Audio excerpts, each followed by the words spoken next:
أحطت الثلاثاء بمطار طنجة ابن بطوطة الدولي طائرة تقل 99 طالبا مغربيا يتابعون دراساتهم بأوكرانيا.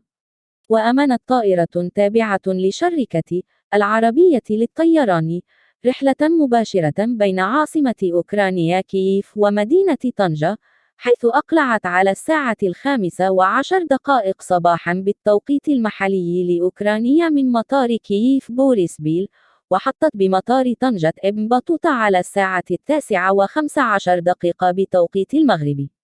وكانت شركة العربية للطيران قد أعلنت على حسابها بموقع تويتر أمس الاثنين عن تأمين رحلة تربط بين كييف وطنجة اليوم الثلاثاء لنقل المغاربة المقيمين في أوكرانيا على خلفية الأزمة الروسية الأوكرانية، مشيرة إلى أنها ستبرمج رحلات أخرى في الأيام المقبلة.